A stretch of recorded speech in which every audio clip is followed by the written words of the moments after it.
बात करने वाले हैं क्या, valence shell electron pair repulsion theory. ठीक है, क्या है valence shell electron pair repulsion theory? Very simple सी चीज है। कहता है कि दुनिया में अगर कोई भी मॉलिक्यूल है, ठीक है, तो उस मॉलिक्यूल का जो सेंटर वाला एटम है, क्या है, उसके सेंटर वाला जो एटम है उसके अंदर पेयर्ड इलेक्ट्रॉन, उसके वैलेंस शेल में जो पेयर इलेक्ट्रॉन होंगे वो डिसाइड करते हैं कि उस मॉलिक्यूल की शेप और ज्योमेट्री क्या होगी, उसके बीच में बॉन्ड एंगल कितना होगा। समझ में आ रहा है? तो valence shell electron pair repulsion theory क्या समझाती है sir? Valence shell electron pair repulsion theory हमको समझाती है कि किसी भी मॉलिक्यूल का सेंटर एटम, जैसे मान लीजिए मैं मेथेन ले लिया, तो सेंटर एटम कौन है? हाइड्रोजन है। तो सेंटर एटम कौन है? कार्बन है। और पेरिफेरल कौन है? हाइड्रोजन। तो कह क्या रहा है valence shell electron pair repulsion theory? कह रहा है कि pair of electron in valence shell, pair of electron in valence shell, हम अब वो दो तरीके का हो सकता है। एक हो सकता है लोन पेयर और एक क्या होगा? Bond pair. ठीक है, लोन पेयर क्या होता है? Unshared pair electron into the क्या? Valence shell. और बॉन्ड पेयर क्या होता है? शेयर पेयर इलेक्ट्रॉन, यानी कि जिस इलेक्ट्रॉन से उसने दूसरे एटम के साथ क्या कर रखा है? बॉन्ड बना रखा है, उसको क्या कहेंगे जी? बॉन्ड पेयर कहेंगे। और कई बार क्या होता है कि वैलेंस शेल में वो इलेक्ट्रॉन जो बॉन्डिंग में पार्टिसिपेट नहीं किए होते हैं, ऑर्बिटल में पेयर में होते हैं, उन्हें हम क्या कहते हैं? Lone pair. थोड़ी देर आगे हम आपको अमोनिया एग्जांपल लेकर समझाते हैं।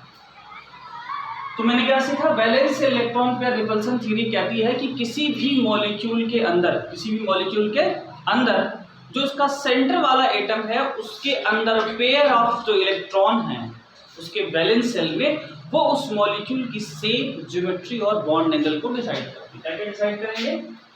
शेप,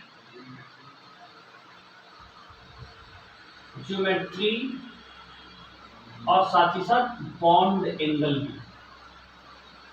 क्या नहीं पता कर पाते हम लोग? हाइब्रिडाइजेशन। कई बार हम इससे हाइब्रिडाइजेशन निकाल तो लेते हैं, और हाइब्रिडाइजेशन के लिए मुझे अलग से कॉन्सेप्ट अप्लाई करना है।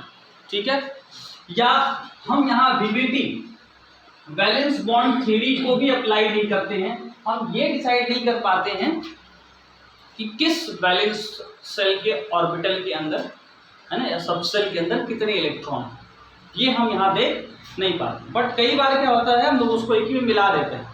तो अप्लाई तो कर लेंगे, लेकिन हम बताएंगे कि कहाँ वैलेंस बॉन्ड थ्योरी का कॉन्सेप्ट है जो वैलेंस बॉन्ड में सीखेंगे, कहाँ हाइब्रिडाइजेशन का कॉन्सेप्ट है तो हाइब्रिडाइजेशन में सीखेंगे। तो valence shell electron pair repulsion theory क्या कहती है, समझ में आ रहा है? Pair of electron in valence shell will decide the shape, geometry and bond angle of the molecule. और वो दो तरह के पेयर ऑफ इलेक्ट्रॉन होते हैं, लोन पेयर होता है और एक क्या होता है? बॉन्ड पेयर होता है। ठीक है, कोई दिक्कत नहीं। अब एग्जाम्पल के तौर पे हमने कहा मेरे पास मेथेन है, तो मेथेन ने क्या किया? ऐसे 4 बॉन्ड बनाया। मैं 4 मार्कर ले रखा हूँ, ठीक है, कौन मारा? अब इसको मैं हाइड्रोजन मान रहा हूँ, इसको क्या मान रहा हूँ? हाइड्रोजन। और ये है बॉन्ड। वैसे 4 मार्कर में ले लिया। अब ये चारों मार्कर क्या कर रहे हैं? हमारा जो हाथ, जो मुट्ठी है, उसको मैं कार्बन बांध रहा हूँ, और अब ये इस तरह से बाइंडेड, चारों के चारों बॉन्ड पेयर बना रहे हैं। ठीक है, अब ये चारों के चारों पेयर ऑफ इलेक्ट्रॉन यानी बॉन्ड पेयर एक दूसरे को क्या करेंगे? रिपेल करेंगे। और एक दूसरे को रिपेल करने के बाद जो मिनिमम रिपल्सन सिचुएशन क्रिएट होगी, ये हाइड्रोजन है, इससे बॉन्डेड है, यह हाइड्रोजन है, इससे बॉन्डेड है, यह हाइड्रोजन है, इससे बॉन्डेड है, और यह हाइड्रोजन इससे बॉन्डेड है। 4 बॉन्ड पेयर बन गए, और चारों बॉन्ड पेयर एक दूसरे को रिपेल कर रहे हैं। रिपेल करने के बाद एक मिनिमम रिपल्सन सिचुएशन पे क्या करेंगे? मिनिमम रिपल्सन सिचुएशन पे वो एक डेफिनेट शेप गेन करते हैं। क्या करते हैं भैया? डेफिनेट शेप गेन करते हैं, and that will be the actual shape and geometry of the molecule. ठीक है, ज्योमेट्री मॉलिक्यूल की फिक्स होती है, पेयर ऑफ इलेक्ट्रॉन से डिसाइड होती है, और शेप बदलता रहता है लोन पेयर के कंडीशन के हिसाब से, हम एग्जाम्पल के हिसाब से समझेंगे। तो मिनिमम रिपल्सन सिचुएशन आने के बाद ये एक ऐसा स्ट्रक्चर बना रहा है। इस स्ट्रक्चर को आप ध्यान से देखेंगे तो इस स्ट्रक्चर को कहेंगे टेट्राहेड्रल स्ट्रक्चर। ये टेट्राहेड्रल स्ट्रक्चर बन रहा है, ठीक है। ये स्ट्रक्चर आपको टेट्राहेड्रल दिखेगा, थोड़ा सा इसको ऐसे बना रहा हूँ। ये स्ट्रक्चर आपको 4 बॉन्ड जो दिख रहे हैं वो आपको टेट्राहेड्रल स्टेट में दिखेंगे, समझ में आ रहा है। और यहाँ जो बॉन्डेड दिख रहा है ये हाइड्रोजन, कहानी समझ आ रही है? ओके, अब क्या करना है कि मिनिमम रिपल्सन सिचुएशन पे वो एक डेफिनेट शेप गेन कर लिया। यहाँ ये जो शेप गेन किया वो टेट्राहेड्रल शेप है, ज्योमेट्री भी इसकी टेट्राहेड्रल होगी क्योंकि इसके पास सिर्फ बॉन्ड पेयर है। अब बॉन्ड एंगल क्या होता है? मैंने कहा मिनिमम रिपल्सन सिचुएशन के बाद 2 बॉन्ड पेयर के बीच का जो एंगल बन रहा है, इसके बीच का एंगल या इसके सारे एक बराबर ताकत से रिपेल कर रहे हैं, मतलब सारे के बीच का बॉन्ड एंगल क्या है? फिक्स है और सेम है। वो कितना होगा जी?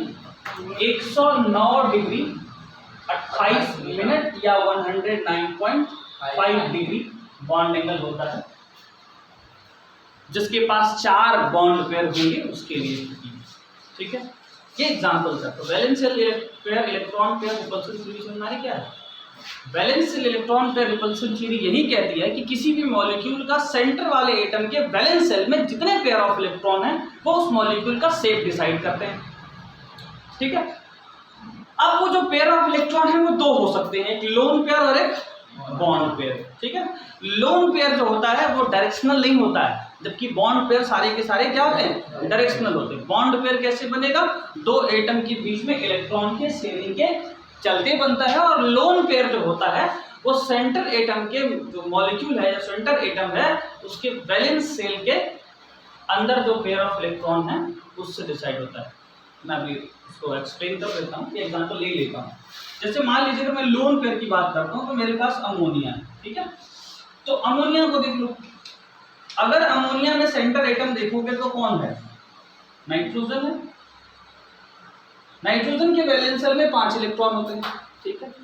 5 इलेक्ट्रॉन में से क्या हुआ कि 3 इलेक्ट्रॉन हाइड्रोजन के साथ बॉन्ड बना लिए, 2 इलेक्ट्रॉन बचे, and this 2 electron is considered as a lone pair. अब इसको और बेहतरीन तरीके से समझा जा सकता है, valence electron pair repulsion theory को हटा करके वैलेंस बॉन्ड थ्योरी से समझा जा सकता है। लेकिन बात समझना है, valence electron pair repulsion theory में हम ऑर्बिटल डायग्राम नहीं बनाने वाले, लेकिन हम समझाने के लिए दिखा रहे हैं कि वो लोन पेयर है। तो मैं नाइट्रोजन के बारे में अगर मैं जानना चाहता हूं तो मैंने बताया था कि किसी का जन्म कुंडली, किसी भी एटम की जन्म कुंडली कैसे निकलती है? किसी भी एटम की जन्म कुंडली सर्दी एक ही चीज से निकलती है, उसका इलेक्ट्रॉनिक कन्फिगरेशन से 1s2 2s2 2p3 हो गया।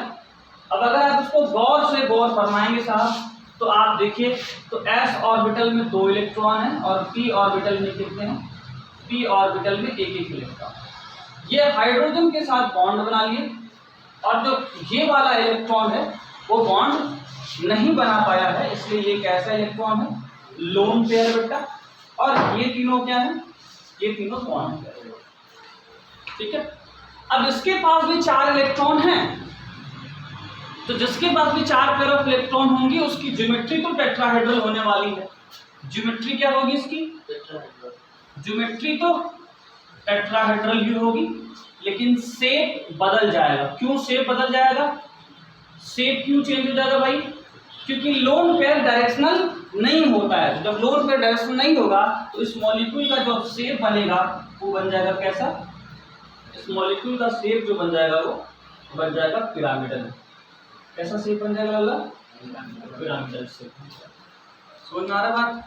तो बहुत सिंपल सी बात है, कोई बहुत रॉकेट साइंस नहीं है। Valence shell electron pair repulsion theory बहुत ईजी है, बस यही समझना है कि किसी भी मॉलिक्यूल के सेंटर वाले एटम में जितने पेयर ऑफ इलेक्ट्रॉन हैं उस मॉलिक्यूल के शेप को डिसाइड करते हैं। पेयर ऑफ इलेक्ट्रॉन 2 तरह के हो सकते हैं, लोन पेयर और bond pair. Bond pair 2 atom के बीच में इलेक्ट्रॉन की शेयरिंग से बना हुआ है, जबकि लोन पेयर क्या है? उसी एटम के सेंटर वाले एटम के वैलेंस सेल में जो इलेक्ट्रॉन शेयर नहीं हो पाया है that is considered as a lone pair, ठीक है। सबको क्लियर है? कोई डाउट है? चेक कर लीजिए।